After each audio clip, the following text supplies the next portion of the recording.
Esta conferência será gravada agora. Boa noite. E aí eu tô vendo aqui que o pessoal já tem uma galerinha aqui. Alguns eu conheço pessoalmente. A Ellen tá aí. E aí, Ellen? Tudo bom? Faz tempo, né? Pandemia tá difícil de se reunir. Legal. Pandemia tá difícil. Tudo bem? Tudo e você? Tranquilo. Maravilha. Pandemia tá fogo. Bom, 18h10, vamos começar o conteúdo de hoje. Para quem está acompanhando aí, né, nos últimos meetups, esse é o terceiro, tá bom? A gente está fazendo aí uma jornada como se fosse evolutiva, né, de uma implementação, né, dentro de uma organização. Essa é a ideia aqui do meetup, né, justamente essa, e compartilhar conhecimento, trocar conhecimento, experiências e tal. Bom, mas se você estiver pela primeira vez, né, você não me conhece, né, você está me vendo pela primeira vez, vou me apresentar. Meu nome é André Lima, eu sou o Head de Agilidade da Kigo, né, eu tenho 12 anos aí de experiência na área de TI em negócios, mais ou menos uns 13 anos já está dando. Já fiz implementações aí em projetos cascata, usando frameworks ágeis, inclusive com algumas pessoas até que estão presentes aqui no Meetup. Já apliquei aí tanto agilidade com squads, agilidade em projetos waterfall, tanto em projetos nacionais e internacionais, né? Um projeto que envolvia a Índia, Estados Unidos, Argentina, usando aí agilidade com 200 pessoas, né? Óbvio que eu não fiz esse trabalho sozinho, tinha pessoas ajudando e apoiando. Já trabalhei em empresas como a Cargill, a Veloy, né, do Grupo Alelo, e Microsoft também. E eu sou trainer oficial do método Kanban. Então, se você quiser curso, se vocês precisarem, a gente abre umas turmas. A gente tem os contatos de vocês aqui na playlist, na lista de inscrições aqui, né? Falei playlist, né? Tava com a música na cabeça. E a gente pode, inclusive, fazer uma turma aqui fechada, né? Também eu sou Kanban Coach, né? Então, a designação de um Kanban Coach é para fazer implementações em uma organização. Então, se você tiver uma designação dessa, além de dar uma visibilidade, né, para sua carreira profissional, você fica lá no site da Kanban University, inclusive você recebe recomendações, indicações, ó, tem Kanban Coach ali, tem Kanban Coach aqui, e também você tem os conhecimentos necessários para aplicar agilidade dentro de uma organização. Bom, e toda vez que eu começo o Meetup, eu faço uma perguntinha. E a perguntinha de hoje é, eu vou compartilhar o link aqui, né, para vocês no chat. E a pergunta é, como você coleta a necessidade do cliente para a criação do seu backlog? Como é que você faz hoje? Pode ser uma resposta livre, fica à vontade para responder, tá? Vamos ver aqui o que o pessoal me responde, porque isso aqui vai ajudar, inclusive, a direcionar o conteúdo de hoje, né? Então, vou dar alguns exemplos enquanto vocês respondem, tá? Pode ir respondendo aqui, mandei o link no chat. Se você está vendo no computador, pode usar o QR Code aí. Como você coleta a necessidade do cliente para a criação do seu backlog? Então, por exemplo, já passei por situações onde simplesmente como PO, Product Owner, né, simplesmente recebe ali do seu chefe. É aquilo que tem que ser feito. Outra coisa também, outra situação eu simplesmente conversei com a área de negócio e eu escrevi simplesmente o que ele estava pedindo. Outras situações mais interessantes a gente conseguiu entender as necessidades do cliente, a gente conseguiu pegar as informações dos feedbacks, né, dos nossos clientes, e aí eu desenhei o backlog, né, projetei, fiz ali alguma cerimônia, né, o pessoal fala de Inception, faz discovery, ou outras situações também, como quiz, né? Você manda lá para o seu cliente e ele responde algumas coisas e por aí vai. Então responda aqui no chat, responde aqui no link que eu mandei. O pessoal já está respondendo aí, né? Uma pessoa respondeu aqui através de experimentos, entendendo o problema, fazendo discovery. Isso é bem interessante, isso é legal. Vamos lá, aí eu vou dar mais um minutinho para vocês escreverem como é que vocês pegam isso daí. A pessoa André, tá... Oi?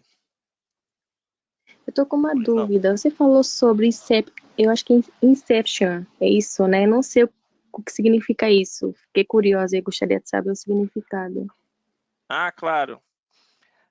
Inception, né, é uma prática que o Paulo Caoroli, ele desenhou, né, tem o livro dele, inclusive, né, Inception deve estar por aqui em algum lugar, que resumidamente é uma cerimônia de 5 dias, tá, para você definir um MVP, um mínimo produto viável. Então tem uma série de, digamos assim, uma série de etapas, né, dentro dessa cerimônia, onde você entende a visão da demanda do produto, o que faz, o que não faz, o que é, o que não é. Você mapeia as pessoas, você mapeia as jornadas, você mapeia as funcionalidades e você vai fazendo essas cerimônias, né, entendendo as necessidades do cliente, mapeando essas jornadas, fazendo alguns comparativos e você define um roadmap, um release para você entregar um MVP, um mínimo produto viável, tá? Então, em linhas Ah, gerais, tá. Inception é esse tipo de cerimônia. Existem outras, tá? Modificadas, mais enxutas, mais simples, né? Eu prefiro, por exemplo, usar.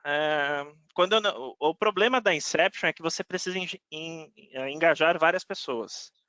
Não é muito prático você fazer uma Inception com uma pessoa. Você precisa de várias pessoas de vários perfis, inclusive. Geralmente você chama o time e algumas partes interessadas. Às vezes acontece de 5 pessoas, 8 pessoas, 10 pessoas, mas eu gosto de usar uma técnica que, quando eu não tenho essa situação de conseguir engajar as pessoas ao mesmo tempo, eu faço um story mapping, que é um mapeamento de histórias de usuário. É uma Ah, técnica tá. do Jeff Patton, se eu não me engano, e aí é bem simples, é bem legal. Inclusive, eu estou para lançar um curso mês que vem. Eu imagino que a gente consiga lançar esse curso aí bem basicão para fazer Product Service Discovery, tá? Ou Service Product Discovery, um negócio assim. Não defini exatamente o nome, mas em linhas gerais a gente vai fazer muita prática e teoria para definir, para pelo menos ali estruturar um pouquinho o backlog, enquanto você não tem esse feedback tão próximo do seu cliente. Eu sei que eu fui longe na resposta, né? Mas consegui responder aí para você. Bom, o pessoal respondeu Tá. aqui, ó. Imagina, por nada. Perguntou aqui qual a diferença de uma Inception para uma Design Think, ou Design Thinking, né? Existem duas coisas, tá? Existe a Design Thinking e a Design Sprint. E a analogia mais legal que eu tive da Design Thinking para uma Inception é que a Design Thinking, né? Existe a Design Thinking, a Design Sprint e a Inception. E o Story Mapping, que eu falei, né? A Design Thinking, né, vou fazer uma analogia à alimentação, tá? Que é uma analogia mais simples para entender. Isso é coisas que eu pesquisei, tá? O Mazini, ele é o cara para dizer aqui, tá? O Mazini é o Head de Design aqui da Kigo. Mas a Design Thinking seria uma coisa para você, do ponto de vista de alimentação, né? Para entender sabores, cheiros, ingredientes, né? Algumas misturas, né? Esse tipo de coisa. Quase um estudo científico, quase isso. A Design Sprint seria: eu preciso fazer uma receita. Eu pego todos aqueles ingredientes que eu conheço, que eu entendo, e eu pego uma receita para, na verdade, né, eu gerar uma hipótese, né? Então, por exemplo, eu acho que o pessoal gosta do pastel daquele jeito. Então, vamos gerar uma hipótese e fazer essa cerimônia para ver se essa hipótese está validada ou não, tá? Depois disso, o que você tem a hipótese validada, aí meio que você roda uma inception. Você já tem as personas mapeadas, você já tem um problema identificado e você precisa entregar. Tá? Então, acho que não sei se eu consegui responder para você, mas em linhas gerais seria isso, tá? O Mazini, inclusive, ele está lançando um curso, tá? Ó, vou até cobrar royalties dele. Design para não designers. Tá bem baratinho, pessoal. Eu acho que tá 250. Ele tem uma bagagem muito grande, tá? De design. O pessoal fala de UX e tudo mais. Todos esses termos errados que a gente vê em plataformas digitais, ele desmistifica, tá? Nesse curso, tá bem legal, bem dinâmico. Bom, vamos lá. Então, como é que você coleta as necessidades? Então, o pessoal está falando aqui, o gerente traz, através de entrevista, entendendo o problema, por Lean Inception, POC, experimentos, PO, cria, discovery. Pelo que eu entendi, metade está no caminho e metade ainda está distante, né, desse caminho, né, de entender esses problemas. A Cris acabou de falar que vai liberar um cupom para quem se inscrever nessa turma. Olha só. E realmente não foi aberto nenhum cupom que eu saiba, tá? Então foi exclusivamente aqui, ó, 50% de desconto, hein? Aproveita a chance. Bom, vamos lá. Então, para falar sobre centralidade do cliente e tudo mais, né? Hoje está se falando muito nesse tema, ainda está muito está se falando lá fora, tá? Está começando a virar um barulho aqui no Brasil sobre a centralidade do cliente, as necessidades do cliente, como mover a organização para isso e tal. E eu vou dar essas palhinhas aqui. Mas antes, você precisa se perguntar, né, por que os clientes compram nossos produtos e serviços. Teve uma vez que eu estava trabalhando num lugar, não sei se o Rolo está aqui, mas o Rafael Peixoto, ele colocou eu lembro até hoje, na mesa dele, falando assim, por que os clientes compram da gente? Por que os clientes compram da gente? Todo dia como se fosse um mantra. E aí, olha lá, mas estou sem microfone, sem problema. Acho que era o Yoda. E aí beleza, o Yoda acho que era um carinha lá que trabalhava com a gente. E aí, poxa, é verdade, né? Faz todo sentido. E aí eu vou dar um exemplo aqui, tá? Eu gosto de sempre trazer exemplos aqui para a gente fazer algumas reflexões. Então eu vou pegar um case que aconteceu comigo mesmo, tá? Eu tenho esse estudo de caso, que é um aplicativo de mercado. Ultimamente eu tenho usado muito mercado por aplicativo, né? Principalmente por causa da questão da pandemia, mas estou em São Paulo, estou focado no trabalho e tudo mais. O Rolo colocou aí, ó. Por que comprar da Veloy e não do concorrente? Na época que a gente trabalhava lá na Veloy. E era projeto Fast antes de se chamar Veloy, né? Eu lembro disso também. E, bom, e aí a pergunta é por que, né, eu, André, escolhi o serviço de assinatura desse aplicativo de mercado, né? Quais foram as intenções? Por que eu escolhi? É uma pergunta meio ridícula, tá? Mas muitas empresas não sabem. Bom, no meu caso, eu fiz o seguinte. Eu fiz essa assinatura porque economizava tempo para mim. Economia de tempo. Então, para ir no mercado, né, você tem que fazer a listinha, dar uma olhada nas coisas e tudo mais. E como eu tô sem carro, né, então era muito mais fácil pedir Uber, né? Eu vou no mercado, faço as compras, peço Uber e volto. Mas, meu, pelo preço que eu pago de assinatura, 2 Ubers, eles já compensam. Então, ele me paga, né? Então, eu não tenho esse tempo de deslocamento, né? Então, esse seria um dos motivos. O segundo motivo é praticidade. O aplicativo, ele tinha uma disposição similar ao mercado, né? Ele tem aquelas categorias, aquelas classificações que eu consigo ver se eu realmente quero, por exemplo, coisas de feira, né? Coisas de casa, né? Limpeza e tudo mais. Então tem aquelas categorizações, é muito prático, eu escolho, coloco a quantidade de gramas e tudo mais, ou quilos ou unidades, né? Então achei bem legal, e isso também foi um dos atrativos. E o outro é mais barato que usar Uber, que está, de certa forma, interrelacionado com a economia de tempo, né? Então, além de economizar tempo, na assinatura eu também vi que era um benefício financeiro melhor, né? E aí, usando um KPI aqui bem simples, né, eu posso classificar, né, esses tipos de produtos e serviços, né, de 1 a 5. Né? Tem alguns lugares que usam a classificação de 1 a 4, porque preferem utilizar esses comparativos de uma forma par para não ter imparcialidade, porque senão vai ficar tudo no 3, no 3, no 3, no 3, e colocar números pares, do 1 ao 4, força meio que o cliente a ver se o produto foi ruim ou foi bom, né? Então, ajuda a provocar um pouco, provocar de leve, né, o cliente para saber se aquele serviço ou produto foi bom ou não. Economia de tempo, para mim foi 4, não foi 5, porque ainda preciso, em alguns casos, tem coisa que no aplicativo não tem, né? Tem coisas que, alguns itens adicionais eu tenho um mercado de esquina que eu preciso comprar, né? Pouca coisa, né? Mas, poxa, já estou fazendo uma compra de mercado, poderia ter tudo. E não tem, por incrível que pareça, você pega uma grande rede de mercado, você vai lá escolher os produtos, não tem tudo. Ou pelo menos não consegue dividir, né? Aquele mercado premium com aquele mercado mais tradicional, né? Não consigo fazer essa divisão e tal, enfim. É um item a melhorar. Eu achei muito prático, mas não o suficiente para dar nota 5 do ponto de vista da navegação.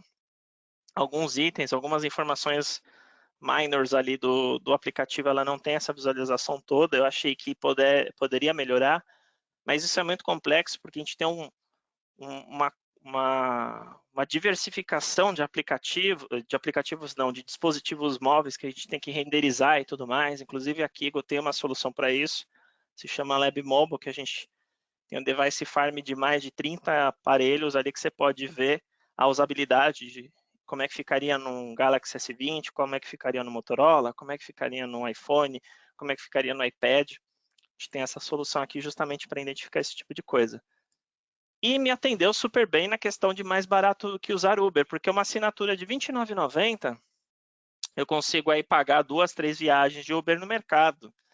Além de que eu não pago, eu ganho alguns descontos, inclusive, por fazer esse serviço de assinatura. Então, nesse sentido, me trouxe a economia que eu queria, além do tempo, né? Então, para mim, atendeu super bem. Só que eu sou um cliente, uma persona, e normalmente a gente faz mapeamento de persona, mas a gente não faz mapeamento daquela persona para intenções e propósitos para ela. E aí a gente está vendo uma derivação, um nicho, que geralmente a gente não enxerga. Eu posso até dar outros exemplos aqui de por que eu não deveria focar apenas numa persona, eu preciso esmiuçar, eu preciso detalhar. E aí eu estou entrando no framework do Fit for Purpose, tá? Que é o framework que o Alexei Zeglov e o David Anderson fundou. Eu tenho material também, depois eu posso falar um pouquinho dele. E em linhas gerais, você precisa entender as intenções e os propósitos, tá? Mapear a persona não é o suficiente. A gente precisa entrar um pouco mais no detalhe.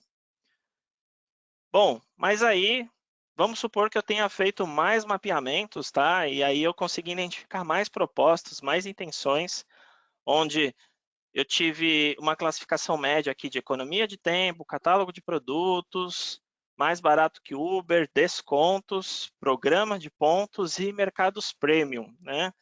Em linhas gerais, a economia de tempo é o mesmo que eu falei. Catálogo de produtos se tem a rol, a variedade que me atende. Eu posso pegar uns números e balizar isso com outras intenções e propósitos. Tem todo o livro do Fit for Purpose, ou Ajustado ao Propósito, explica sobre isso. A questão dos descontos, né? Se realmente tem desconto que vale a pena, não vale. Programa de pontos, né? Eu uso, mas não para o RAP, tá? Eu uso para um outro aplicativo. Tem aplicativos de abastecimento de veículo que tem um programa de pontos mais interessante. Acho que ainda eles precisam melhorar nisso. E também tem a questão dos mercados premium. Ainda não tem muitos mercados premium porque eles insistem, os próprios mercados insistem em usar os aplicativos deles. Tá? Eles não sei se a relação de ganha-ganha não está muito legal, né? Mas enfim, então, mas aí, André, como é que eu consigo entender um pouco melhor desses clientes e como é que eles compram da gente? E aí a gente fala de critérios de adequação. Por que eu estou entrando nos critérios de adequação? Porque é uma forma de você identificar através de entrevistas ou através de conversas, né? E eu vou explicar como é que vai fazer isso, né? Como é que você deve fazer isso um pouco mais lá na frente, para você entender. Mas eu vou dar aqui um âmbito um pouco mais geral aqui para a gente poder, pelo menos, refletir e ver possibilidades para a gente poder identificar as necessidades dos nossos clientes. E aí, os critérios de adequação mais comuns é time to market. Fazendo a mesma analogia, né, com o mercado, quem nunca comprou naquele lugar e falou assim, hoje eu vou pedir naquele lugar porque aquele lugar eu sei que me entrega no tempo. Eu sei que aquele lugar entrega no momento esperado. Vou dar um exemplo. Hoje eu pedi uma refeição no aplicativo, só que aí eu não costumava comprar naquele lugar. Então tem um lugar, um outro restaurante que eu sei que vai entregar no prazo, eu confio, mesmo que seja mais caro. Esse seria um critério de adequação comum para este caso. Previsibilidade. É um serviço que, puxa, não vai ter erro, eu sei que vai funcionar. Eu não sei vocês, tá? Mas se você receber visita em casa e você não quer fazer ali uma desfeita, provavelmente você vai pedir num lugar onde você realmente, puxa, aquele lugar ali, não, eu tenho, ó, tem uma pizzaria muito legal que eu vou pedir ali. Então, você não arrisca no escuro, você não quer fazer uma desfeita, vai saber, né? Se eu arriscar num lugar novo, vai fazer a desfeita com a visita, então você fala assim, não, eu vou comprar num lugar nem que seja mais caro, mas eu confio que aquele lugar vai me entregar. Isso também relaciona com duração do serviço, né? Ou até mesmo a oportunidade. Então, a duração, poxa, eu sei quanto tempo vai levar. Então, se eu sei que uma vez eu fiz um pedido num lugar que eu imaginava que seria demorado, por causa do tipo de comida, por causa que não era um PF simplesmente, né? Então eu ia fazer um pedido à noite, sabia que era o lugar, era demorado e tudo mais, mas eu imaginava já mais ou menos o timing daquilo. Mas ali me atendia, porque se você imagina que é uma comida muito mais elaborada, muito mais rebuscada, numa comida mais premium, assim, então você imagina que aquele serviço vai levar mais tempo, tá? O lead time, né, no caso. Então, isso também pode ser um critério. Às vezes, se você imagina que, pode ser, em alguns casos, tá? Você entrega em 20 minutos um serviço muito premium, você até desconfia. Fala, opa, peraí, mas geralmente esse serviço leva 1 hora, tá? Mas é um exemplo que eu estou dando aqui. E a oportunidade também, né? Quem nunca viu ali um nicho de mercado, uma necessidade emergente, onde, cara, se eu atender rápido, eu vou ser o primeiro. E aí eu consigo ganhar esse mercado. Vou dar um exemplo. Nubank. Nubank, ele pegou o nicho aí, o time to market das pessoas que estavam odiando os bancões. Ele foi o primeiro, ele foi o que quebrou a barreira, né, dos bancos digitais, dos fintechs, né? Mesmo que tenham outros bancos digitais melhores, quem foi primeiro foi o Nubank. E aí o Nubank possivelmente tem a maior carteira de clientes aí do âmbito de bancos digitais. Outro exemplo é você pegar Vou falar de metodologias ágeis também, né? Metodologias ágeis, o primeiro aí que todo mundo conheceu foi o Scrum. O Scrum quebrou a barreira, né? Foi o primeiro. Alguns acham que é melhor, outros acham que é o pior, não importa, ele foi o primeiro. Ele pegou justamente um nicho ali, pelo menos estou falando dessas mais novas, tá? Não estou falando de DSDM, não estou falando de outras aí. E ela foi a primeira que conseguiu aí atender as áreas de tecnologia principalmente. Bom, falando sobre outro, né, critério de adequação comum, são 6 ao todo, conveniência. Então, a gente pode tratar a conveniência como alguma coisa sazonal ou temporal, né? Ou seja, eu tenho aqui todo domingo uma feira perto da minha casa. Pô, domingo ali, ó, tem as frutas da época, tá aqui do meu lado. Por que eu vou lá? Conveniência. Tá ali mais do lado da minha casa, tá perto. Então, eu compro esse produto ou serviço por causa dessa conveniência. Também pode ser do ponto de vista de comunicação. Comunicação mais fácil, né? No aplicativo de mercado, Tem um que eu gosto um pouco melhor, tá? Mesmo que eu assinei, eu prefiro a comunicação deles. Mesmo sendo chat, o chat não tá legal, não tá integrado, não é o mesmo que o WhatsApp, apesar de visualmente ser parecido, ele não tem as mesmas interações, eles não têm a mesma forma de visualização dos itens. Isso é meio ruim, né? Mas tá bem melhor do que serviços de atendimento que a gente estava acostumado, né? Então, pelo menos ali no chat, uma notificação e tudo mais. Tem um outro que liga. Ele liga falando, ó, dá uma olhada lá na sua lista de mercado que está faltando coisa. E aí, eu consigo, pelo menos, entender ali os itens e eu dou um aceite ou negar, dependendo do produto que foi substituído. E também a questão geográfica. Então, por exemplo, a conveniência, eu tenho o mercado aqui do meu lado. Lembra que eu falei para vocês que ele não é nota 5 para mim? Eu faço algumas compras, sei lá, no Carrefour, mas por algum motivo o Carrefour não tem os itens que eu quero. E aí eu pego aqui do lado mesmo, né? Na esquina aqui tem um mercado que tem coisas que são industrializadas, né? Não tem coisas como alimentos perecíveis, esse tipo de coisa, mas produtos de limpeza, essas coisas eu consigo comprar aqui do lado. Então, me atende nesse critério de conveniência aqui do lado da minha casa. O terceiro seria acessível. E aí tem dois, tá? Tem uma subdivisão aqui entre próprio e alugar, tá? Então, próprio, né? A questão é, você vai comprar aquele produto por questão de incentivos fiscais ou subsídios que você recebe. Tem dois exemplos aqui que entram nessa situação, né, de comprar. Meus pais, por exemplo, minha mãe, né, no caso, ela tem uma carteira PCD, né, porque ela tem hérnia de disco. Então, o propósito de ela comprar um carro é por causa não digo, é um subsídio de certa forma, né, porque está isentando o imposto ali. Então, o Minha Casa Minha Vida também seria outro critério. Por que eu estou financiando pelo Minha Casa Minha Vida? Né? Então, eu consigo um subsídio ali do financiamento de até R$ 23.000, se eu não me engano, quando você financia o imóvel até 180 mil, não sei as regras agora, mais ou menos isso. E também tem a questão dos incentivos fiscais. Isso por exemplo, tem muita empresa em Alphaville. Né? Por que muita empresa tem Alphaville? Porque o imposto lá é mais barato. Então, também poderia ser esse tipo de critério para as empresas comprarem os prédios ou alugar os prédios, né? Mas de alugar eu vou falar do outro ponto, né? Vou falar de comprar mesmo aqui. E alugar, né? O alugar, no caso, é assinatura. Eu, por exemplo, eu não tenho mais carro, mas eu alugo quando eu preciso.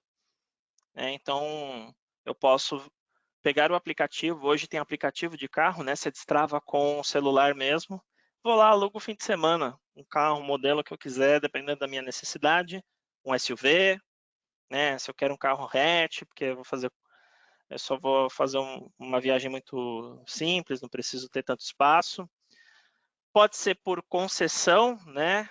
Ou seja, peer-to-peer, né? Pode ser também compartilhar, né? No caso do Uber, né? Ou seja, eu estou pegando um serviço de deslocamento, né? Para ir do ponto A ao ponto B, só que eu estou entrando no carro de alguém, né? Ou o carro é comprado, é alugado, né? Hoje em dia também as locadoras estão fazendo essas parcerias. E o cara está simplesmente cedendo ali, cedendo entre aspas, né, o veículo, né, através do serviço dele de levar deslocamento para compartilhamento, né. Por aí vai, tem vários outros serviços também que entram nessa seara. Outro critério seria qualidade. E aqui, para quem está acostumado com análise de negócio ou analista de negócios, né, que era mencionado muito há um tempo atrás, era aquela questão funcional ou não funcional, requisitos funcionais ou requisitos não funcionais.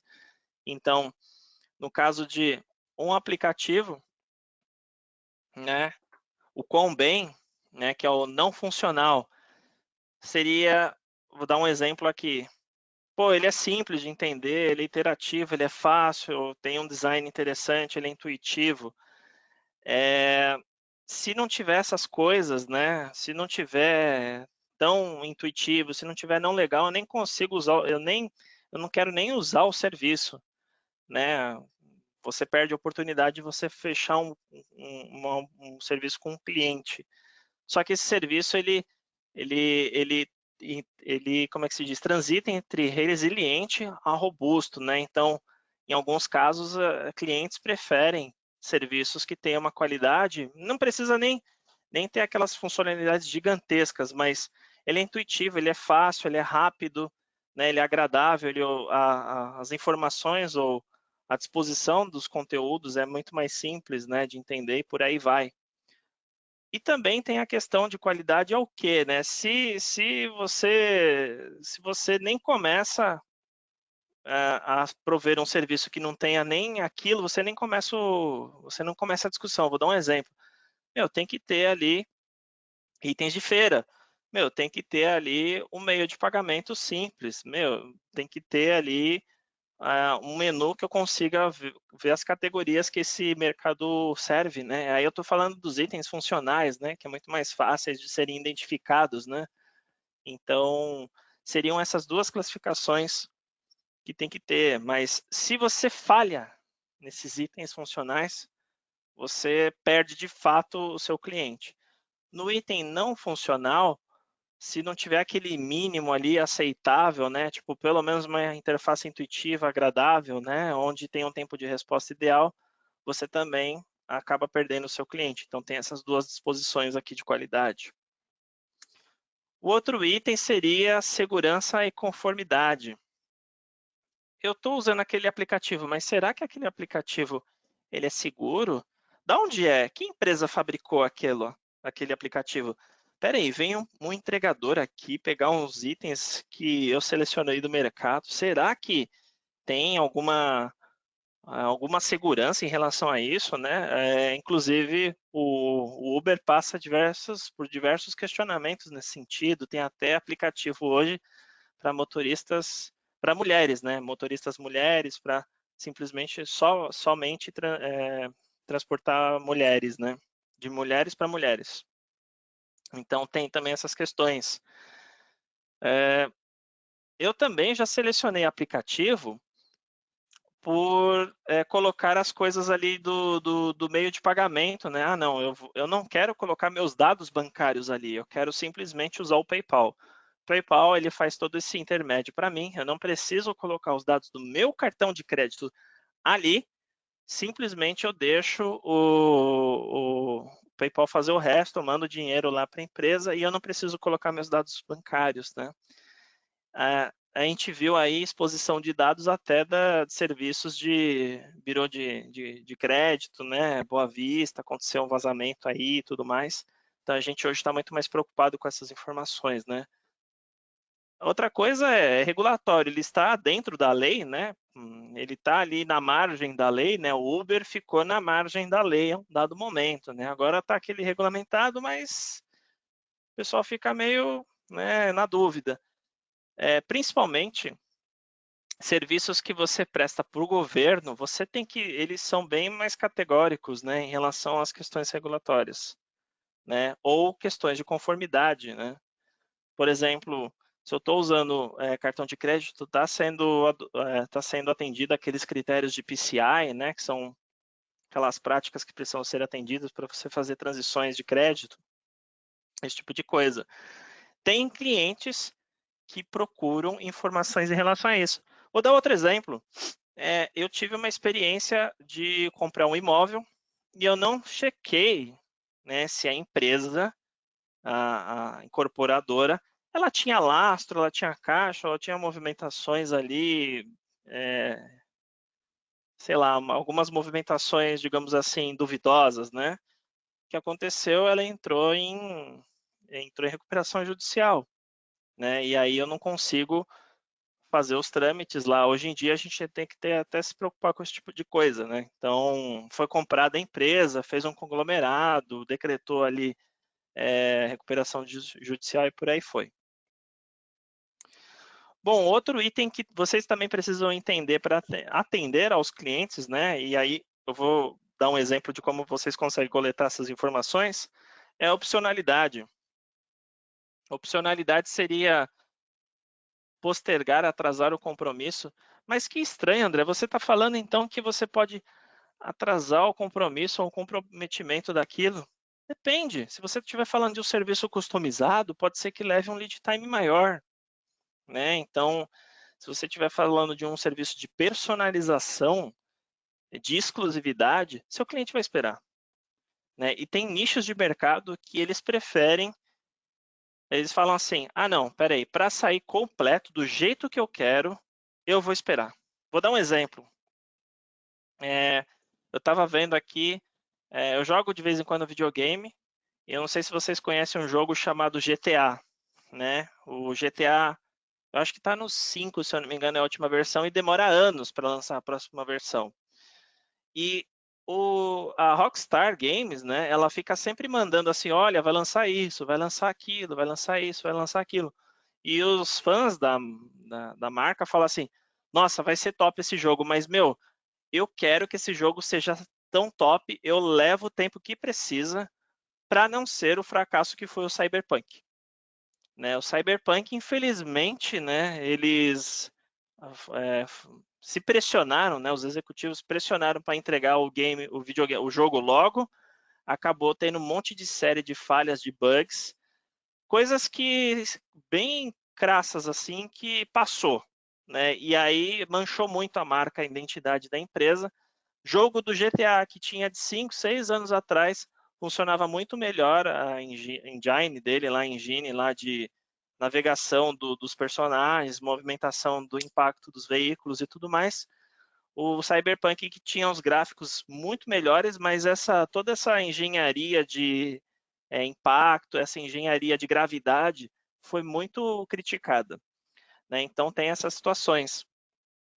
Mas também, né, voltando aqui à questão da opcionalidade, eu consigo ali deixar uma visão customizada para o meu cliente, consigo deixar uma visão personalizada para ele. Por exemplo, tem um banco aí que ele, dependendo do seu time de futebol, ele coloca ali a label, né, do time e te manda o cartão com toda a característica do seu time de futebol.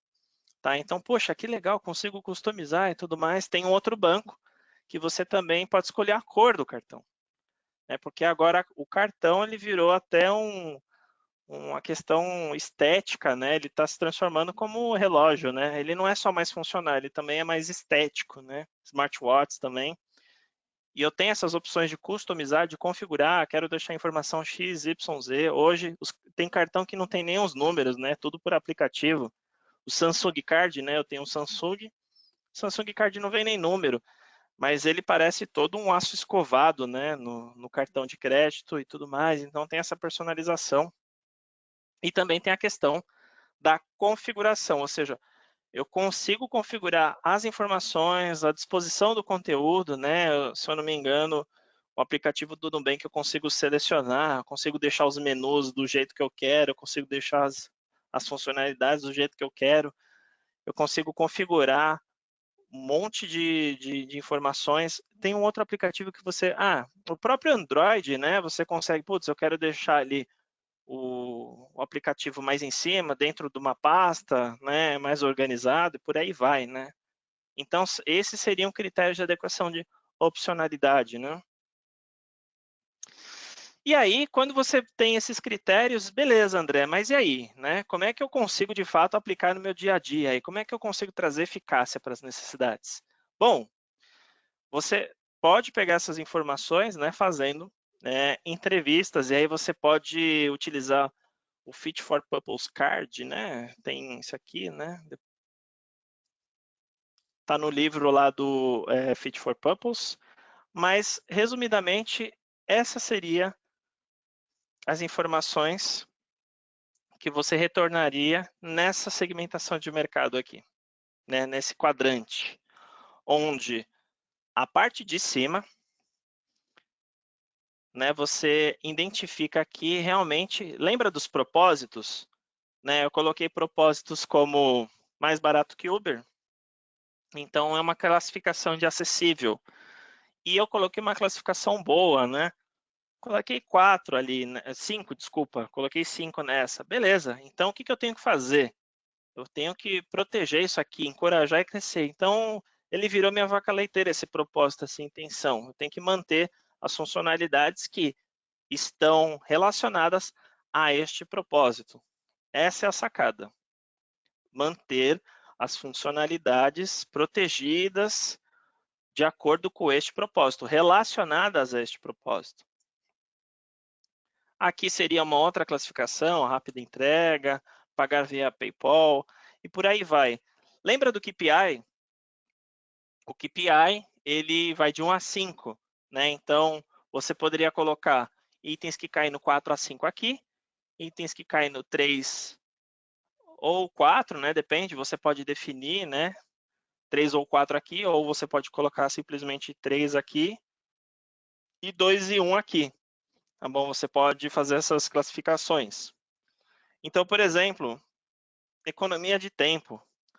Eu coloquei 4, mas se você tiver muitos 5, você pode colocar aqui para melhorar. Poxa, o que está acontecendo que o cliente ele ainda não está plenamente satisfeito em relação à economia de tempo? Por que a conveniência não está 5? E por que ela está 4 ainda? Isso são de segmentações de mercado-alvo, né? Então, faço um estudo, mapeamento, óbvio. E aí, aquele aplicativo, geralmente, né, o aplicativo de mercado, você faz um estudo ali de personas, isso acontece, esses estudos, e aí você vê se o mercado, os propósitos, né, desse pessoal estão sendo atendidos. Catálogo de produtos, mercado premium, praticidade. Então, são coisas aqui que, se cai aqui, no quadrante 3, será que ainda vale a pena manter dessa forma? Será que não vale a pena fazer uma pivotada aqui, realmente mudar a abordagem? Né? Porque eu estou recebendo muitas classificações baixas aqui nesse caso. E também você pode ter situações que você está atingindo mercados não alvo.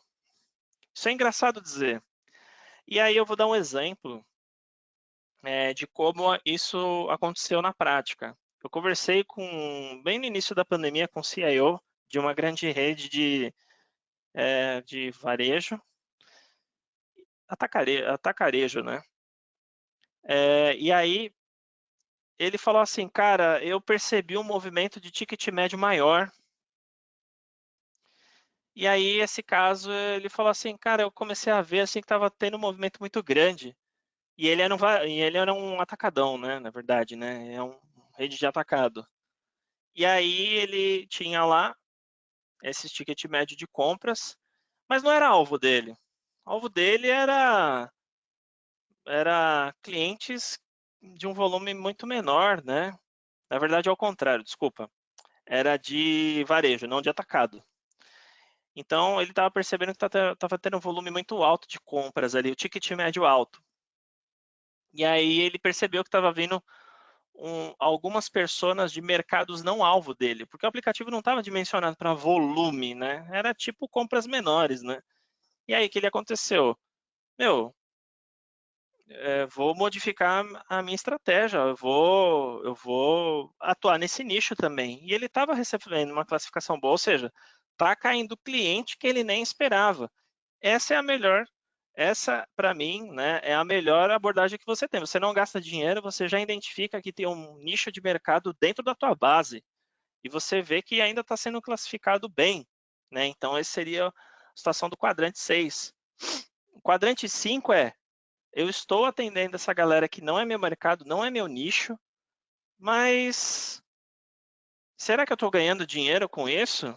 Esse pessoal está vindo aqui para pegar meus produtos e serviços e está reclamando. E aí você tem que dar uma balizada na classificação. Não é toda classificação negativa que você tem que acatar. Se ela não é seu alvo, deixa quieto. Né? Inclusive, essa é uma das grandes dificuldades que nós temos, né? De ver classificações dos aplicativos. Né? Você vê lá na Play Store, na App Store, o pessoal reclama. Coloca a nota 2, nota 3, mas não era nem para aquilo, sabe? E aí o problema é que, como você tem aquela classificação geral, impacta no teu ranking, né? Então, você tem que ter um jogo de cintura ali para atender isso. Mas aí você precisa melhorar ali o seu serviço de relacionamento com o seu cliente, para entender essas necessidades, né?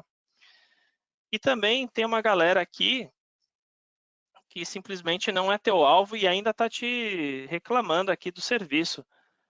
Você simplesmente nem atende esse nicho ou você desativa esse nicho se ele não está te dando rentabilidade, o pessoal está criticando.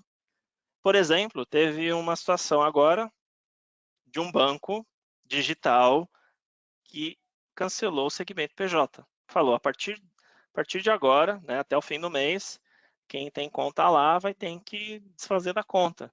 Não é um serviço rentável para a gente. Eles viram que pivotaram, experimentaram, viram se tinha algum retorno financeiro.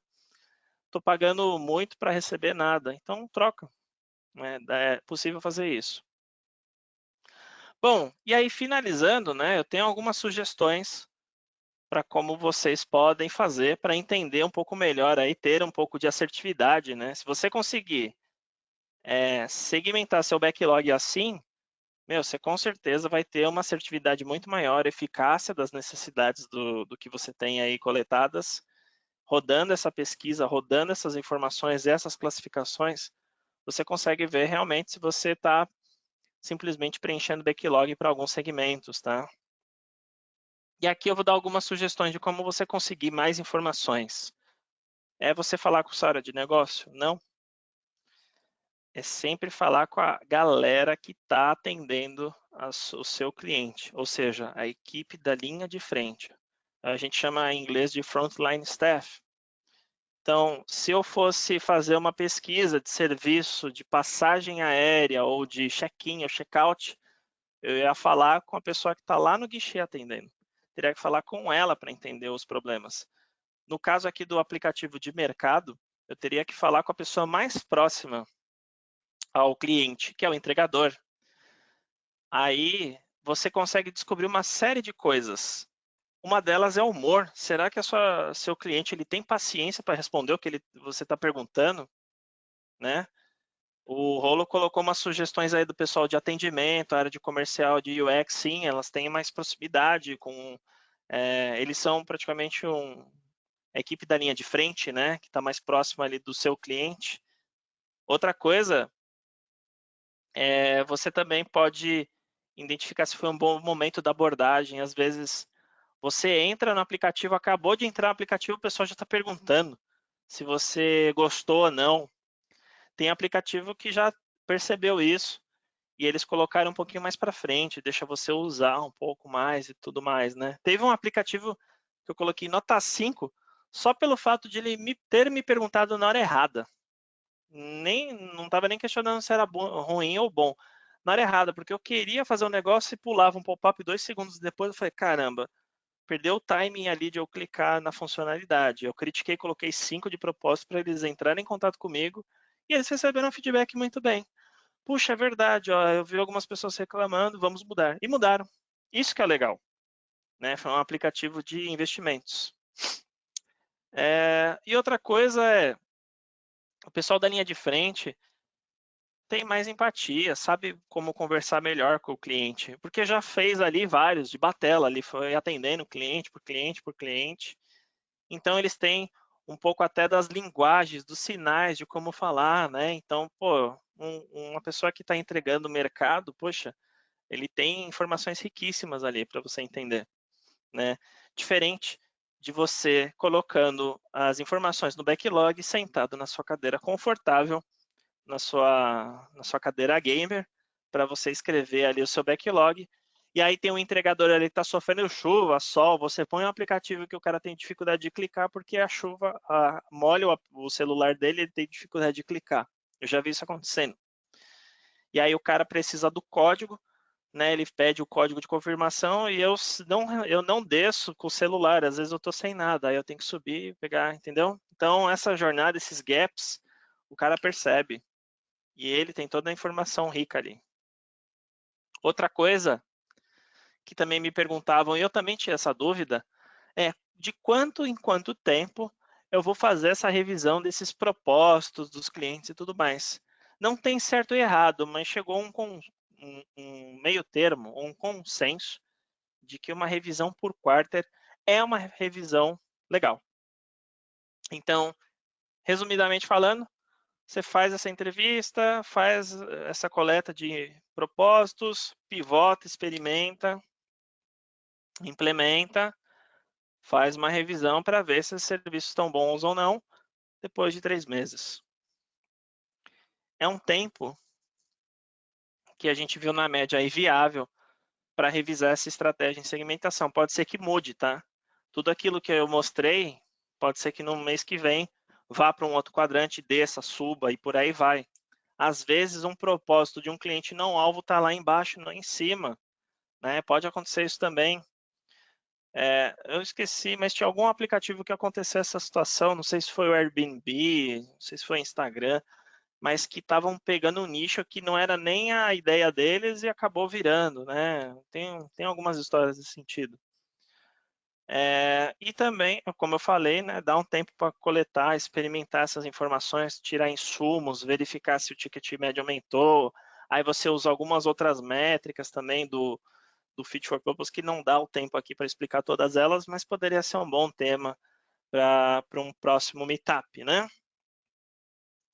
Bom, galera, em geral era isso que eu queria falar com vocês, né? Então, eu queria dar uma visão geral aí de eficácia nas necessidades, como filtrar, como fazer essa segmentação, essas classificações.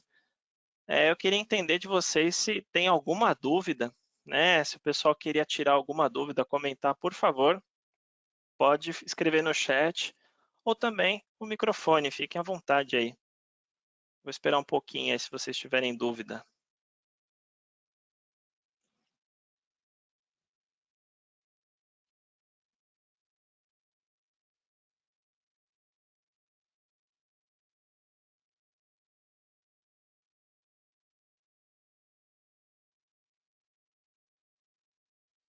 Se vocês quiserem escrever a dúvida no chat aqui,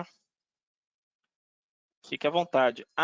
Cirilo está perguntando se será gravado. Sim, será gravado. Na verdade, está sendo gravado, né?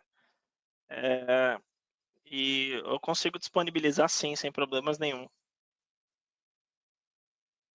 Beleza? Podem escrever aí, galera, se vocês tiverem alguma dúvida.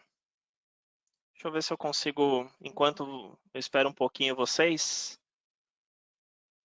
para tentar mandar um negocinho aqui.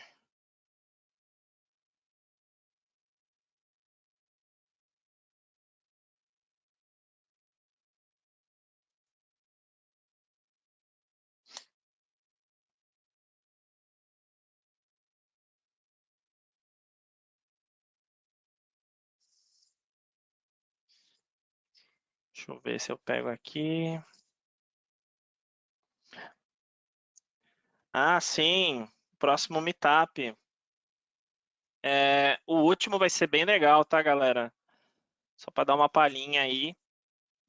Existe um modelo de maturidade que a gente gosta de falar, tá? Mais de 100 práticas aí que a gente pode usar e aplicar como um livro como referência.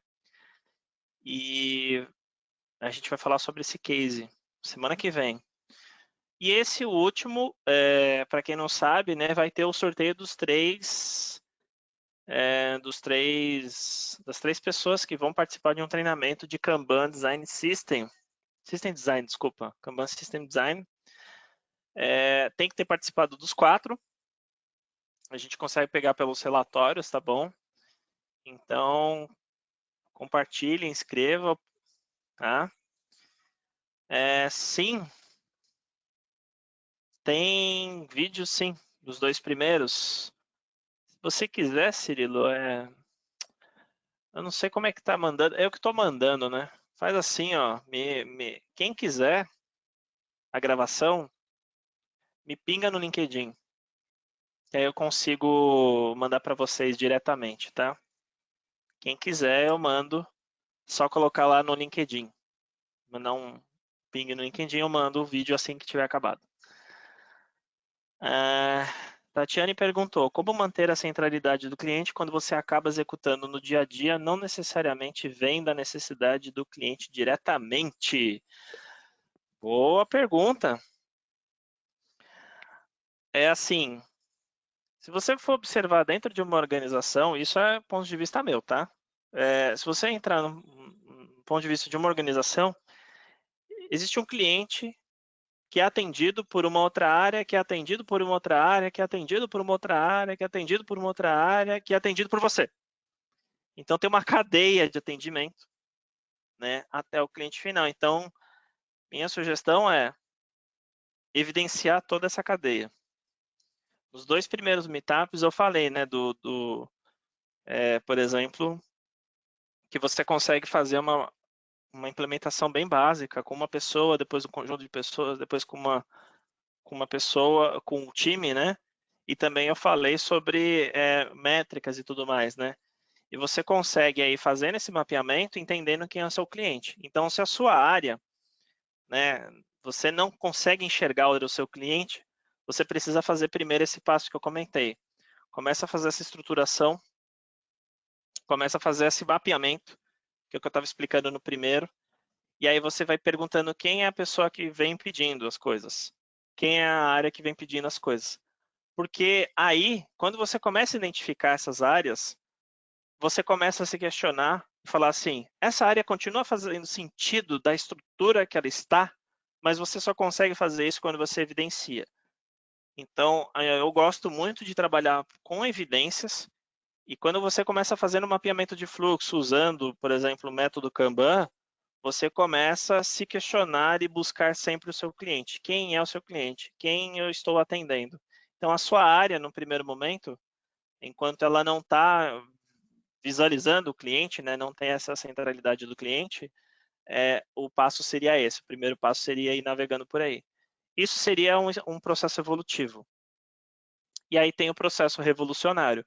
Aí o processo revolucionário pode ter muito sofrimento, né? Porque você está mudando muito as regras da organização e aí você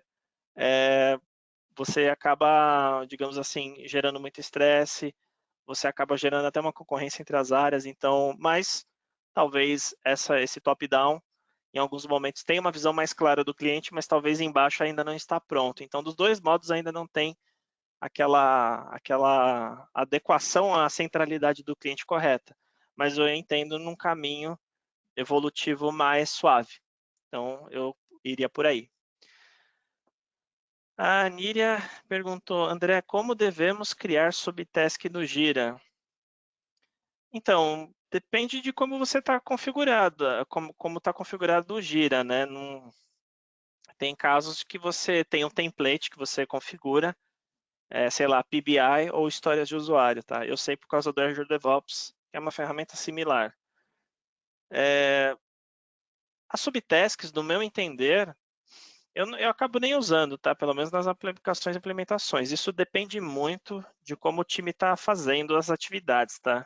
Em lugares que exigem muito controle, eles acabam criando subtasks por coisas que eles vão fazer para entregar aquela história de usuário, ou seja, criar um teste automatizado, criar um relatório de evidências de teste, criar tabelas para aquela história de usuário, ou coisas assim do tipo. Então, eles fazem todos os passos para aquela história ser atendida, aquela necessidade ser atendida. Mas eu prefiro controlar isso por etapas, não por tarefas, tá? Mas seria mais ou menos isso que você poderia fazer. Uma visão de story mapping poderia ajudar melhor nisso, tá? De como você criar essas subtasks, né? O story map. Beleza? Vou dar mais alguns 3 minutinhos para vocês, se vocês tiverem alguma dúvida. Se vocês não tiverem, aí eu encerrarei a live, o Meetup.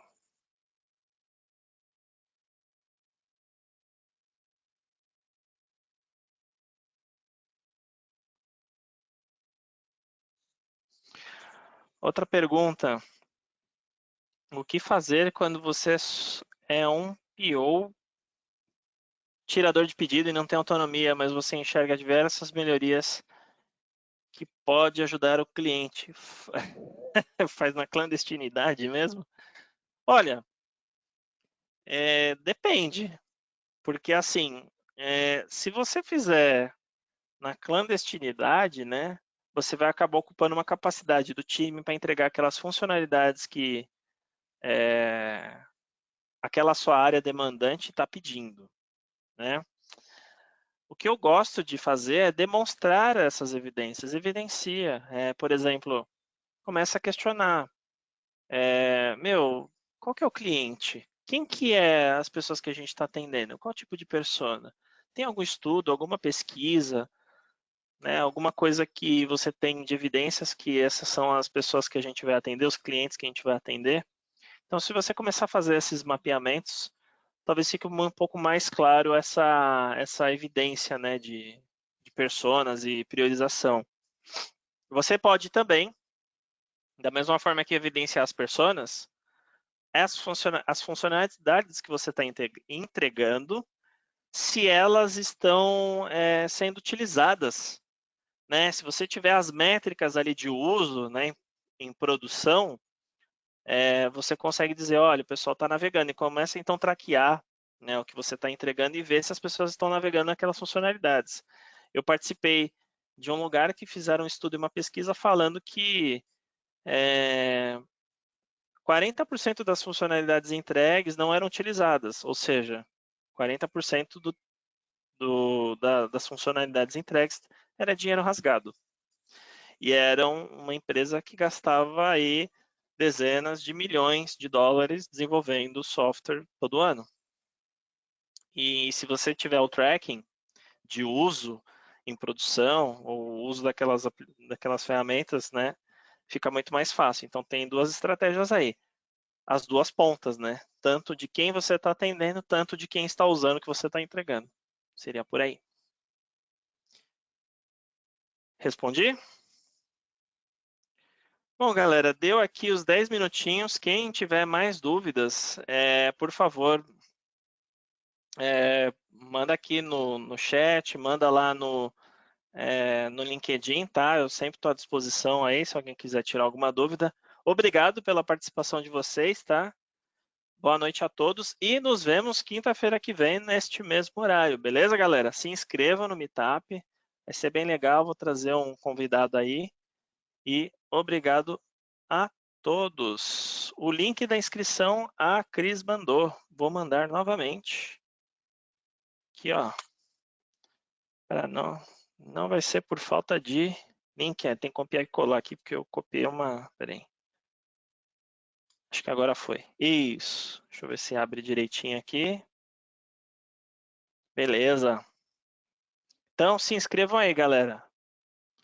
Obrigado mais uma vez aí pela participação de todo mundo, tá? Uma boa noite a todos aí. Valeu, pessoal.